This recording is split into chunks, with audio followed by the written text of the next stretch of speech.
Hey everybody, this is Denise, and I just wanted to give an update now that the challenge is over. So I'm going to try to show this for you. Um, so it started with like 7 1/4, roughly.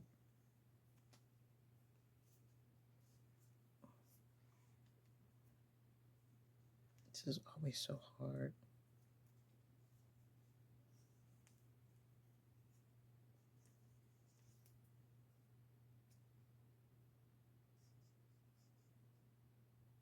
So that's almost about 8 1/4. If I stretch it out good. So I have about an inch of growth, which is normal for like 6 weeks, roughly. 6 to 8 weeks. So, right on the mark, no kind of super growth. As far as I know, that's normal for me. I don't really measure it. I retain the whole inch, which is great. So, did the challenge work? As far as I'm concerned, um, I'm no worse for the wear. What I did notice is kind of what I said at the beginning when I first found the Curly Proverbs channel is that the texture of my hair changed. It was easier to manage. There was less shedding. My hair just looked shinier and healthier. So that was always an added plus. So the biggest thing is I've kind of been at the same length for years now. And I saw some old pictures I took back around COVID, and my hair was just a little shorter than this.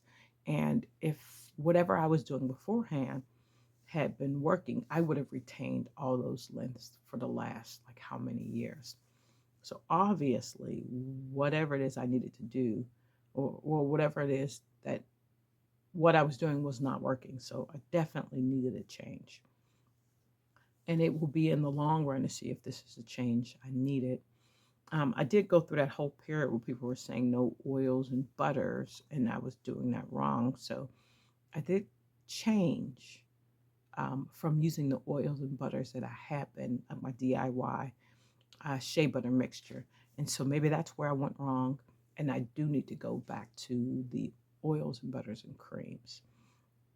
There could be a number of reasons why, but for the most part, am I going to continue um, on with using or with this whole method?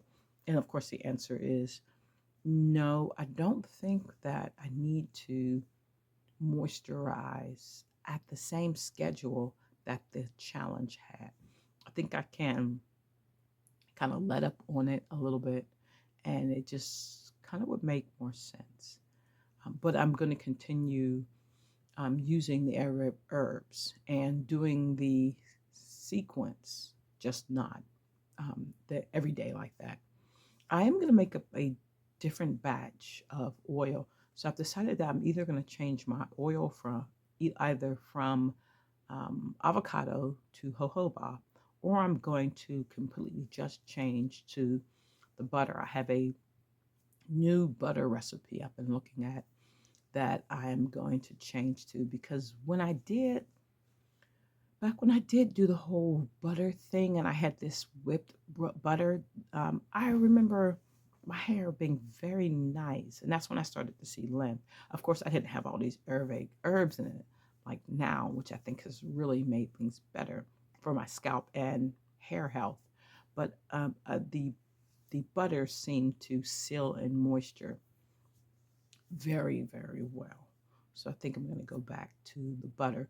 I may or may not try a topical MSM, or when I have a different pattern, a different schedule, I may try the MSM again. I understand it needs a whole lot of water, and um, I just can't drink that much water in a day, considering what I do for a living. It's just not possible.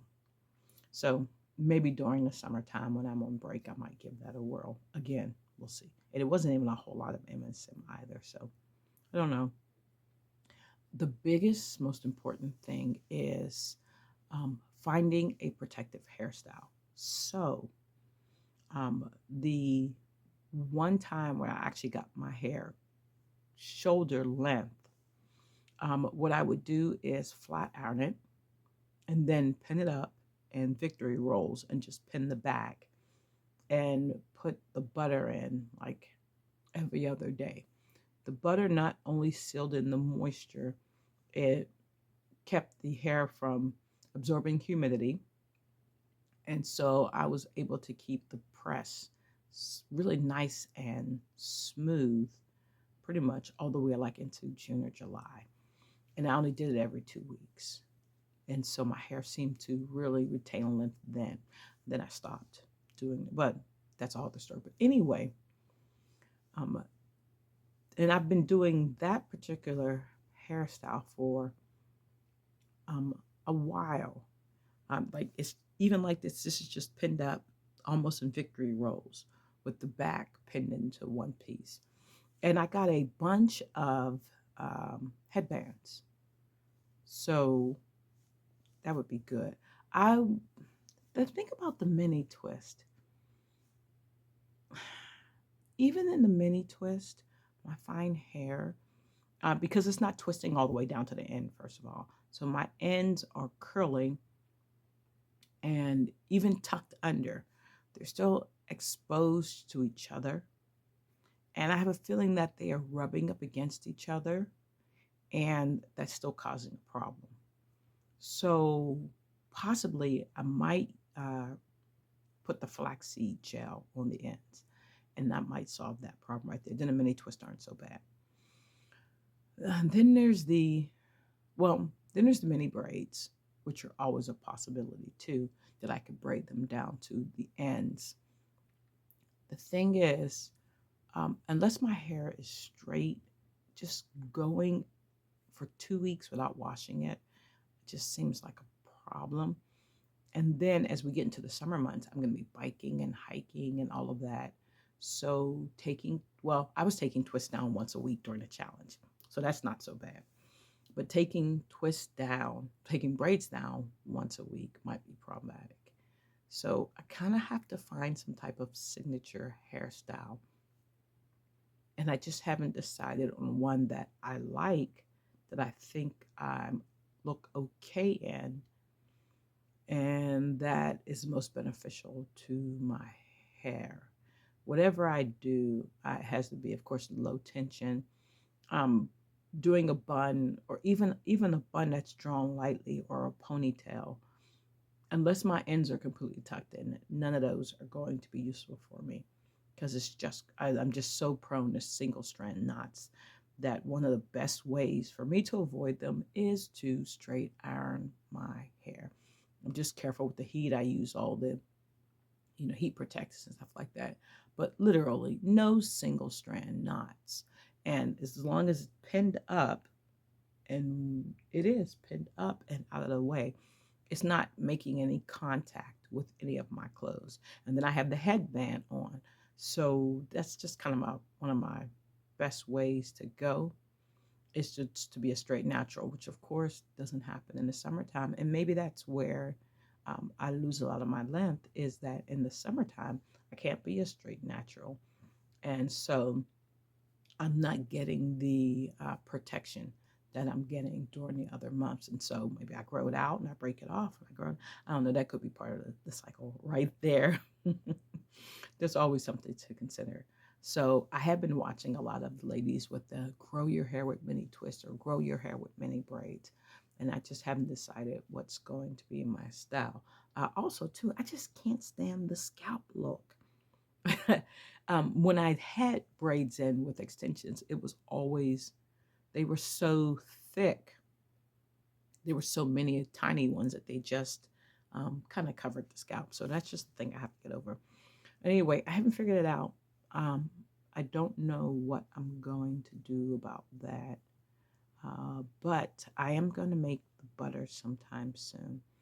So I don't know. This could be the last video. I just wanted to put this out there because I spent a lot of time looking for regular people who weren't influencers, who tried the Curly Proverbs challenge, and I wanted to know what their results were. So I don't know. I'm not trying to be some big time hair influencer. And actually, this is supposed to be my channel for faith based kind of conversations, which I really haven't had the nerve to kind of work up and talk about yet. But this is not supposed to be a hair influencer channel. I just wanted to um, put out some real world conversations about this that no one had talked about yet and that I couldn't find. So if this makes sense to anybody or helps anybody, that's great. If anybody's just curious. So, like I said, I may update what I decided to do. I may not update what I decide to do. I might finally put out one of those faith based videos, and you might notice my hair has gotten longer or whatever. And then you'll have the answer to the question. All right, that is enough talking for today. Thanks everybody who kind of watched these videos as I've gone through this journey of curiosity. Stay safe. Have a great day.